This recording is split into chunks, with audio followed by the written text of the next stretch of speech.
안녕하십니까? 지난주 양로아 목사님에 이어 두 번째 부활의 증인 홍승재 목자입니다. 저는 방금 전에 두 가지 사실에 놀랐습니다. 하나는 부활절이 일주일이 지났는데도 여전히 부활장을 암송하고 계신 여러분들의 암기력, 부활 치필이심을 믿습니다. 또 하나는 우리 죽은 자들이 다 살아날 것 같은 웅장한 장엄한 특송 감사드립니다. 그러면 오늘 말씀을 시작해 보겠습니다. 요절 말씀 고린도전서 15장 51절 52절입니다. 다 함께 한 목소리로 읽어 보겠습니다. 시작. 보라, 내가 너희에게 비밀을 말하노니 우리가 다 잠잘 것이 아니요 마지막 나팔의 순식간에 호련히 다 변하리니 나팔 소리가 나매 죽은 자들이 썩지 아니할 것으로 다시 살아나고 우리도 변하리라. 네. 우리는 지난주 부활하사 잠자던 자들의 첫 열매가 되신 그리스도를 통해 우리도 부활할 것을 믿고 소망하게 되었습니다. 그리고 나는 날마다 죽노라 외치는 바울의 고백이 우리의 고백이 되었습니다. 그런데 몸의 부활에 대해 여전히 의문을 제기하는 사람들이 있었습니다. 이에 바울은 오늘 말씀에서 다시 한번 구체적인 답을 알려주고 있습니다. 장차 우리가 부활하게 될 부활의 몸이 어떤 모습일지 명확하게 알 수는 없지만 분명한 것은 현재의 모습과는 비교할 수 없을 만큼 영광스러운 모습인 것은 확실합니다. 오늘 말씀을 통해 우리 모두가 호련히 다 변화되는 소망 가운데 주의 일에 더욱 힘쓰며 생명력이 충만한 삶을 살 수 있기를 기도합니다.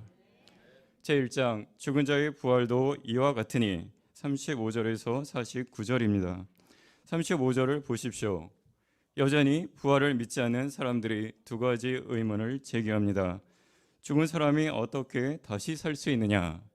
부활이 있다면 어떤 몸으로 부활하느냐? 당시 고린도 성도 중에 영지주의자들의 영향을 받아 육체는 부활할 수 없다고 생각하는 사람들이 있었습니다. 이들의 논리는 이렇습니다. 사람이 죽으면 썩어서 형체가 없어지거나 화장터에 가서 한 줌의 재만 남는데 어떻게 다시 살 수 있는가? 만약 부활한다면 그 몸은 태어날 때의 몸인가? 꽃보다 예쁘다는 이팔 청춘의 몸인가? 아니면 죽기 전에 뼈만 앙상하게 남은 몸인가? 또는 사고나 질병으로 수술을 하거나 장애를 입은 성도들은 이전과 이후 언제의 모습으로 부활하는가? 의문을 제기하였습니다. 현재 자신의 형체에 만족하시는 분 계시면 손 한번 들어볼까요? 네, 별로 없을 것입니다.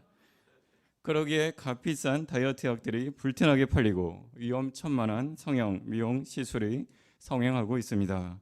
또 현재의 모습으로 부활한다면 아예 그냥 영원히 자겠다고 생각하는 분들도 일부 있습니다. 그러나 그것은 큰 오해입니다. 바울은 이런 의문을 갖는 사람들을 뭐라고 부릅니까? 어리석은 자여, how foolish. 36, 37절을 보십시오. 이 말씀을 훈계하는 마음으로 한번 읽어보겠습니다.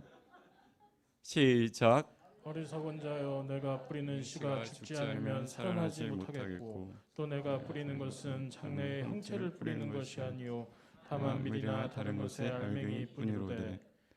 네, 씨는 뿌려져 죽어야 아름다운 열매를 맺을 수 있습니다. 이는 자연의 법칙입니다. 마찬가지로 우리 몸도 새로운 생명으로 부활하기 위해서는 반드시 죽어야 합니다. 죽음은 부활에 이르기 위해 반드시 거쳐야 하는 과정입니다. 또한 씨는 장래의 형체가 아니라 다만 알갱이 뿐입니다. 씨만 보면 어떤 열매가 맺힐지 전혀 알 수 없습니다. 그러나 그 씨를 땅에 뿌리면 아름다운 싹이 나고 꽃이 피고 풍성한 열매를 맺습니다. 하나님이 그 종류대로 각 종자에게 형체를 주시기 때문입니다. 우리의 육체도 하늘의 씨와 같습니다. 장차 부활할 때의 육체는 지금의 육체와 완전히 다릅니다. 이는 우리가 어떤 몸으로 심든지 하나님께서 그 뜻대로 형체를 주시기 때문입니다. 그런데 육체라고 해서 다 같은 육체가 아닙니다. 39절을 보십시오. 육체는 다 같은 육체가 아니니 하나는 사람의 육체요, 하나는 짐승의 육체요, 하나는 새의 육체요, 하나는 물고기의 육체라. 하나님께서는 세상에 잘 적응하며 살도록 사람과 짐승과 새와 물고기의 육체를 설계해 놓으셨습니다. 그러기에 공중의 새는 하늘을 날기에 적합한 날개를 가졌고 물고기는 물에 살기에 적합한 부레와 지느러미를 가졌습니다. 하늘에 속한 형체도 있고 땅에 속한 형체도 있습니다. 그 형체들마다 각각의 영광이 있는데 그 영광이 다 다릅니다. 태양처럼 강렬하게 빛나는 영광이 있고 달처럼 은은하게 빛나는 영광도 있습니다. 밤하늘의 은하수처럼 영롱하게 빛나는 별들의 영광도 있습니다. 이와 같이 땅에서의 형체와 영광이 있는 것처럼 부활의 때는 새하늘과 새 땅에서 살기에 합당한 형체와 영광이 있습니다. 이를 바울은 이 땅에서의 모습과 비교해서 증거하고 있습니다. 42절에서 44절을 보십시오. 이 말씀을 한번 운율을 담아서 읽어보겠습니다. 우리 시를 낭송하는 심정으로 읽어보겠습니다. 시작. 죽은 자의 부활도 그와 그와 같으니 같으니 썩을 것으로 심고 썩지 아니할 것으로 다시 살아나며 욕된 것으로 심고 영광스러운 것으로 다시 살아나며 약한 것으로 심고 강한 것으로 다시 살아나며 육의 몸으로 심고 신령한 몸으로 다시 살아나니 육의 몸이 있은즉 또 영의 몸도 있느니라. 네, 현재 우리 몸은 어떻습니까? 썩으며 욕되고 약하며 육적인 몸입니다. 오늘날은 몸이 우상인 시대입니다. 그래서 외모를 가꾸는데 많은 시간과 물질을 투자합니다. 그러나 영원할 것 같은 젊은 날의 육체도 세월이 지나면 다 늙고 쇠하게 됩니다. 머리는 백발이 되고 얼굴은 쪼글쪼글해지고 눈은 어둡고 치아는 빠지고 허리는 굽어 결국 육신의 장막집은 결국 다 무너지게 됩니다. 세상 인기나 명예도 시간이 흐르면 다 썩어서 없어집니다. 욕되다는 것은 불명예, 수치, 치욕을 말합니다. 마음으로는 선한 삶, 거룩한 삶을 원하지만 육신의 정욕, 안목의 정욕과 인생의 자랑으로 인해 원치 않는 죄악된 삶, 수치스럽고 욕된 삶을 살아갑니다. 또한 한 줌 흙으로 지음받은 우리 몸은 참으로 연약합니다. 태어나서 죽을 때까지 크고 작은 병치레를 달고 살아갑니다. 예기치 못한 사건 사고로 골절이 되기도 하고 심내혈관이 막혀서 터지기도 하고 또 막히기도 합니다. 각종 세균과 바이러스 감염에 시달리기도 합니다. 건강 100세를 소망하지만 늙고 병들어 각종 의료기기에 기대어 연명하는 삶은 육의 몸을 가진 인생들의 피할 수 없는 숙명으로 여겨집니다. 그러나 부활의 때는 썩지 않고 영광스럽고 강하며 신령한 영의 몸을 입습니다. 하나님께서 새롭게 주시는 몸은 늙지 않고 병들지 않으며 쇠하지도 않고 영원히 썩지 않은 강하고 신령한 몸입니다. 더 이상 죄가 우리 몸을 지배하지 못하는 영광스러운 몸입니다. 진리 안에서 참 자유를 누리며 거룩한 소원을 따라 하나님께 영광 돌리는 백성의 삶입니다. 한마디로 새하늘과 새 땅에 살기에 가장 최적화된 신령한 몸을 주십니다. 요한계시록 21장 3, 4절은 말합니다. 보라, 하나님의 장막이 사람들과 함께 있음에 하나님이 그들과 함께 계시리니 그들은 하나님의 백성이 되고 하나님은 친히 그들과 함께 계셔서 모든 눈물을 그 눈에서 닦아주시니 다시는 사망이 없고 애통하는 것이나 곡하는 것이나 아픈 것이 다시 있지 아니하리니 처음 것들이 다 지나갔음이러라. 그러면 육의 몸과 신령한 몸은 어떻게 다를까요? 45절에서 49절을 보십시오. 5절로 된 긴 절이지만 한번 읽어보겠습니다. 시작. 그때가 첫 사람 아담은 생명이 되었다 함과 같이 마지막 아담은 살려주는 영이 되었나니 그러나 먼저는 신령한 사람이 아니요 육의 사람이요 그 다음에 신령한 사람이라. 그 사람은 땅에서 났으니 흙에 속한 자이거니와 둘째 사람은 하늘에서 나셨느니라. 무릇 흙에 속한 자들은 저 흙에 속한 자와 같고 무릇 하늘에 속한 자들은 저 하늘에 속한 이와 같으니 우리가 흙에 속한 자의 형상을 입은 것 같이 또한 하늘에 속한 이의 형상을 입으리라. 네, 감사합니다. 바울은 이 차이를 첫사람 아담과 마지막 아담 예수님을 대조하면서 설명하고 있습니다. 첫사람 아담은 하나님께서 흙으로 지으시고 그 코에 생기를 불어 주심으로 생명 리빙 빙이 되었습니다. 이 아담은 땅에서 났으니 흙에 속한 자로서 썩고 욕되고 약한 육신을 가지고 있습니다. 우리도 아담의 후손으로 났기 때문에 아담의 형상을 입고 있습니다. 이런 우리가 예수님을 만나지 못하고 아담의 후손으로만 산다면 우리 인생이 어떻게 되겠습니까? 일생 땀 흘리며 애쓰고 살지만 결국 흙으로 돌아가는 허무한 존재가 됩니다. 그러나 마지막 아담은 예수님은 생명을 살려주는 영, life giving spirit이 되십니다. 부활하신 예수님은 신령한 사람입니다. 예수님은 하늘에 속한 형체를 가지셨습니다. 예수님을 영접할 때 우리도 하늘에 속한 이, 곧 예수 그리스도의 형상을 입게 됩니다. 썩지 않고 더럽지 않고 강하고 영광스러운 몸을 갖게 될 것입니다. 우리에게 생명의 구주 예수님을 보내어 주시고 하늘에 속한 이의 형상을 입게 하시는 하나님께 감사와 찬송을 올려드립니다. 제2장 주의 일에 더욱 힘쓰는 자들이 되라. 50절에서 58절입니다. 그러면 왜 우리가 하늘에 속한 이의 형상을 입어야 합니까? 50절을 보십시오. 형제들아 내가 이것을 말하노니 혈과 육은 하나님 나라를 이어받을 수 없고 또한 썩는 것은 썩지 아니하는 것을 유업으로 받지 못하느니라. 사람이 죽으면 살과 뼈는 썩어서 없어집니다. 지금 우리가 입고 있는 혈과 육의 몸으로는 달나라에 가서조차 살지도 못합니다. 그런데 하물며 어떻게 하나님 나라를 이어받고 영원한 삶을 유업으로 받을 수 있겠습니까? 우리가 하나님 나라에 들어가기 위해서는 죽음의 과정을 거쳐 하나님 나라에 적합한 부활의 몸, 신령한 몸으로 다시 변화되어야 합니다. 그러면 이 비밀스러운 일은 언제 어떻게 일어납니까? 51절을 보십시오.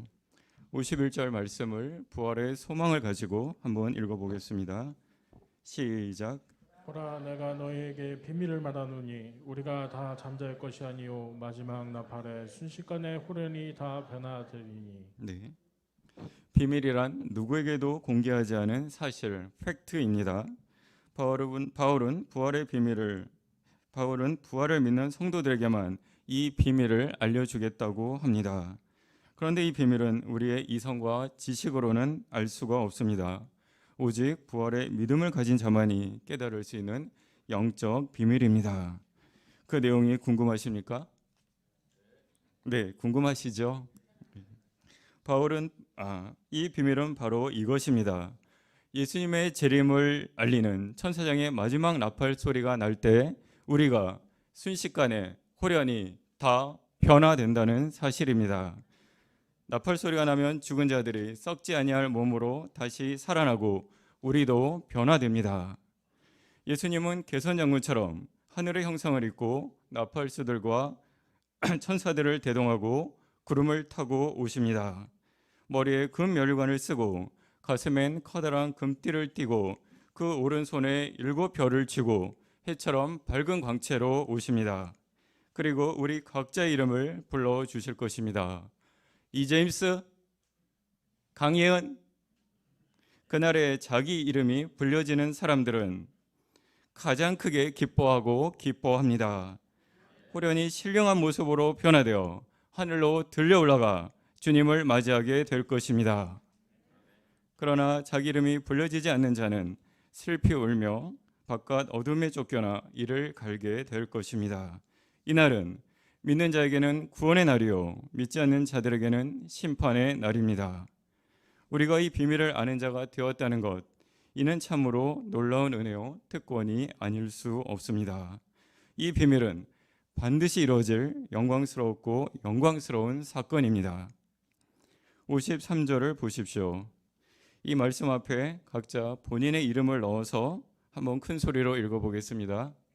저라면 홍승재 이 썩을 것이 반드시 썩지 아니할 것을 입겠고 홍승재 이 죽을 것이 죽지 아니함을 입으리로다. 다 제 이름을 넣는 게 아니라 본인의 이름을 넣으셔야 됩니다. 우리는 다 부활해야 됩니다. 자, 한번 해보겠습니다. 시작. 홍승제 이 썩을 것이 반드시 썩지 않음을 입겠고 홍승제 이 죽을 것이 죽지 않음을 입으리로다. 아멘. 반드시 이것을 믿어야겠습니다. 우리는 이 땅에서 세상 사람들과 더불어 생활하고 있지만 부활의 비밀을 간직하고 있는 천국 시민권을 가진 사람들입니다. 따라서 나팔 소리와 함께 호련히 다 변화되어 천국에 입성할 것을 굳게 믿고 오늘도 내일도 부활의 소망 가운데 살 수 있기를 기도합니다. 그러면 부활할 때 어떤 말씀이 이루어집니까? 54절을 보십시오. 이 말씀도 한번 같이 읽어보겠습니다. 시작. 이 썩을 것이 썩지 아니함을 입고 이 죽을 것이 죽지 아니함을 입을 때에는 사망을 삼키고 이기리라고 기록된 말씀이 이루어지리이다. 네, 이 말씀은 이사야서 25장 8절 사망을 영원히 멸하실 것이라 주 여호와께서 모든 얼굴에서 눈물을 씻기시며 자기 백성의 수치를 온 천하에서 제하시리라 말씀의 성취입니다. 우리는 믿음으로 살지만 썩은 육신을 입고 있는 한 사망 권세에서 자유로울 수 없습니다. 죽음은 모든 것을 삼켜버리므로 사실상 이 세상에서 왕노릇하고 있습니다. 아무리 막강한 권력이나 군사력을 가진 독재자, 설령 푸틴이라고 할지라도 죽은 권세 앞에서는 굴복할 수밖에 없습니다. 모든 인생들이 죽음에 삼킨 바가 되었습니다. 그러나 부활의 때 예수님이 재림하시는 그날에는 사망이 예수님에게 삼킨 바가 됩니다. 예수님은 재림하셔서 사망을 삼켜 버리십니다. 바울은 호세아 13장 14절을 인용하여 죽음에 대한 완전한 승리를 선포하고 있습니다. 55, 56절을 보십시오. 이 말씀을 우리도 한번 선포해 보겠습니다. 시작. 사망아 너의 승리가 어디 있느냐? 사망아 내가 쏘는 것이 어디 있느냐? 사망이 쏘는 것은 죄요 죄의 권능은 율법이라. 우리가 죽음의 쏘는 독화살에 맞게 되면 율법을 어기고 죄를 짓게 됩니다. 율법은 우리를 죄인으로 정죄하고 죽음으로 몰고 갑니다. 그러나 예수님이 부활하심으로 죄도 율법도 힘을 잃게 되었습니다. 새로운 몸으로 부활할 때는 다시는 죄를 짓지 않을 터이기 때문에 더 이상 율법도 필요 없습니다. 이 모든 것이 우리 대신 사탄과 피 흘리기까지 싸워주신 예수님의 은혜로 말미암은 것입니다. 십자가에 죽으시고 부활하심으로 최후의 승리를 주시는 우리 주 예수님께 감사와 찬송과 영광을 올려드립니다. 자, 이제 그러면 부활신앙을 가진 우리는 이 땅에서 어떤 삶을 살아야 합니까? 58절을 보십시오. 부활장 마지막 구절입니다. 이 말씀을 결단하는 마음으로 한번 읽어보겠습니다. 시작. 그러므로 내 사랑하는 형제들아 견실하며 흔들리지 말고 항상 주의 일에 더욱 힘쓰는 자들이 되라. 이는 너희 수고가 주 안에서 헛되지 않은 줄 압니다. 네, 첫째, 견실하며 흔들리지 말아야 합니다. 우리는 먼저 부활이 없다는 자들의 거짓말에 흔들리지 말아야 합니다. 세상이 믿음으로 사는 우리를 인정하고 환영하고 지지해 줄까요? 결코 그렇지 않습니다. 도리어 믿음에서 떠나도록 유혹하고 핍박하고 두려움을 심습니다. 이제 막 직장 생활을 시작한 사회 초년생들은 말씀으로 사는 것이 정답이라는 것을 알고 있지만 실제로 그렇게 살다가는 경쟁 상대 사회에서 낙오되고 탈탈 털리고 말 것이라는 두려움에 믿음이 흔들립니다.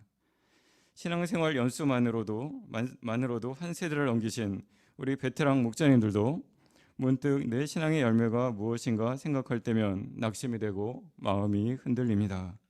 그러나 우리는 사단의 속임수에 속지 말아야 합니다. 복음 신앙의 인생의 뿌리를 견고하게 내리고 부활의 믿음과 소망 위에 굳게 서야 합니다. 예수님은 반드시 다시 오십니다. 우리도 그날에 호련히 다 변화되어 하나님 나라에 들어가 영광의 하나님을 뵐 것을 굳게 믿고 끝까지 믿음의 중심을 지켜야겠습니다. 둘째, 항상 주의 일에 더욱 힘쓰는 자들이 되어야 합니다. 세상 사람들은 이 땅에 사는 동안 자기 기업을 세우기 위해 전 인생을 투자합니다. 그러나 세상 일들은 지내놓고 보면 허무하기 그지없습니다. 우리의 진정한 소망은 장차 하나님의 나라를 유업으로 받는 것입니다. 그러므로 부활신앙으로 사는 자는 항상 주의 일에 더욱 힘쓰는 자가 되어야 합니다. 주의 일이란 무엇입니까? 주님의 뜻을 섬기며 영혼을 구원하는 일입니다. 사탄에게 종노릇하며 죽어가는 생명을 살리는 일입니다. 이것보다 더 시급하고 긴급한 일이, 또 가치 있는 일이 또 있을까요? 실제로 우리 목사님들은 주의 일을 섬기느라 많은 수고와 아픔을 감당하고 계십니다. 사모님들은 눈이 오나 비가 오나 미세먼지가 아무리 심각해도 개의치 않고 복음을 들고 캠퍼스에 올라갑니다. 그렇게 지극정성으로 섬겨도 변화되지 않고 또 떠나가는 양들을 볼 때 내가 들인 시간과 물질과 또 헌신이 헛된 것은 아닌가 하는 생각이 들기도 합니다. 그러나 사도 바울은 분명하게 말합니다. 이는 너희 수고가 주 안에서 헛되지 않은 줄 알미라. 혹시 우리의 수고가 헛되다고 느끼십니까? 물론 세상 일은 헛된 일이 대부분입니다. 그러나 주 안에서 하는 일은 결코 헛된 일이 없습니다. 이는 이미 우리가 알고 있는 것입니다. 어느 선교사님이 일본에서 수십 년간 선교 사역을 하셨습니다. 그런데 겨우 단지 한 사람만 전도하여 세례를 주었습니다. 더구나 세례를 받은 사람은 자기 집에서 일하던 일본인 가정부였습니다. 사람들은 그의 선교 사역을 실패한 사역이라 단정했습니다. 그러나 그가 임무를 마치고 고국으로 돌아간 후에 그 가정부의 아들은 일본 신학교의 학장이 되어 수많은 목회자들을 길러내었습니다. 사람들은 나무에 달린 사과의 수를 헤아립니다. 하지만 하나님은 씨앗 속에 있는 사과의 수를 헤아리십니다. 우리는 장차 하나님 앞에 설 때 하나님께서는 눈에 보이는 세상 열매보다 주님을 위해 산 우리의 영적 열매를 보십니다. 주 안에서 수고한 자에게는 잘하였다 착하고 충성된 종아, 내가 적은 일에 충성하였음에 내가 많은 것을 내게 맡기리니 내 주인의 즐거움에 참여할지어다 칭찬하실 것입니다. 우리가 드린 모든 헌신과 수고가 땅에 떨어져 사라질 것 같습니까? 결코 그렇지 않습니다. 하나님은 이를 다 받아주시고 하나님 나라에 차곡차곡 쌓아 놓으십니다. 장차 하나님 나라에서 더 좋은 곳으로 다 갚아 주실 것입니다. 이 땅에 사는 동안에도 생명의 열매를 풍성하게 맺게 하실 것입니다. 그러므로 우리는 부활의 믿음으로 항상 주의 일에 더욱 힘쓰는 자들이 되어야겠습니다. 저는 이번 말씀을 준비하며 과연 나는 어떤 몸으로 부활할 것인가, 그리고 이 땅에서 남은 여생을 어떻게 살 것인가 묵상하게 되었습니다. 제가 소망하는 부활은 대단히 거창한 영광스러운 것이 아니라 귀문증이 없이 잘 보이는 눈을 가진 몸, 이명의 고통이 없이 잠을 잘 잘 수 있는 몸, 심장병으로 가슴 졸이며 살지 않아도 되는 몸입니다. 해가 갈수록 하나둘씩 늘어나는 약봉투를 볼 때면 정말 육신의 몸은 쇠하고 약하고 욕되고 썩어가는 몸인 것을 깨닫습니다. 코로나 이후에 거의 매일같이 날아오는 부고장을 받아볼 때면 세상 정욕과 욕심에 빠져 죽을 종을 구원하시고 부활 소망 가운데 살게 하신 은혜가 얼마나 크고 감사한지 새삼 깨닫게 됩니다. 장차 하나님 나라에서 썩지 않고 쇠하지 않고 영광스러운 강한 몸, 하늘에 속한 이의 형상을 입게 하실 주님의 은혜를 생각할 때 종이 만입 있어도 그저 감사할 따름입니다. 이 은혜의 기초에서 이 땅에서 남은 인생 주님을 위해 힘쓰는 삶을 살아야 함을 배웁니다. 반백년을 살면서 세상 일을 원없이 해보았지만 그 속에서 남은 것은 각종 갈등과 송사와 질병뿐임을 고백합니다. 오직 말씀을 배우고 전했던 날들, 동역자들과 함께 양들을 섬기면서 느꼈던 생명구원의 기쁨과 감동만이 가장 귀한 기억이 되고 추억이 되었음을 고백합니다. 모든 육체는 풀과 같고 그 모든 영광이 풀의 꽃과 같으니 풀은 마르고 꽃은 떨어지되 오직 주의 말씀은 세세토록 있도다. 베드로의 고백처럼 오직 생명의 복음만이 영원함을 깨닫습니다. 종이 세상 일들을, 헛된 일들을 할례하고 항상 주일에 매진할 수 있기를 기도합니다. 이 땅에서 예배해 두신 생명의 열매, 장차 변화되어 하나님 나라 백성으로 살아갈 부활의 열매를 소망하면서 견실하며 흔들리지 않고 주의 일에 더욱 힘쓰는 삶을 살기를 간절히 기도합니다. 결론적으로 우리는 모두 부활의 첫 열매 되신 예수님을 따라 부활할 것입니다. 이 부활의 믿음과 소망 가운데 날마다 죽는 삶, 세상에 속지 않는 삶, 깨어 의를 행하는 삶을 살아야겠습니다. 더 나아가 마지막 부활의 날에 썩지 않고 영광스럽고 강하고 신령한 몸으로 다시 살 것을 믿고 오늘도 견실하며 흔들리지 않고 항상 주의 일에 더욱 힘쓰는 자들이 되기를 기도합니다. 이 시간 영광스러운 부활의 소망과 승리의 확신을 주시는 하나님께 감사와 찬송과 영광을 올려드립니다. 제가 기도하고 마치겠습니다. 감사하신 아버지 하나님, 저에게 신령한 몸으로 부활할 것을 믿는 믿음과 소망을 주시니 감사합니다. 이 부활 신앙 위에 견실하게 서서 봄학기 캠퍼스 양무리들을 섬기고 생명 구원 역사에 더욱 힘쓰는 삶을 살기를 기도합니다. 일생 부활에 증인된 삶에 충성할 수 있기를 간절히 기도합니다. 감사드리며 저희는 다만 예수님의 이름으로 기도합니다. 아멘.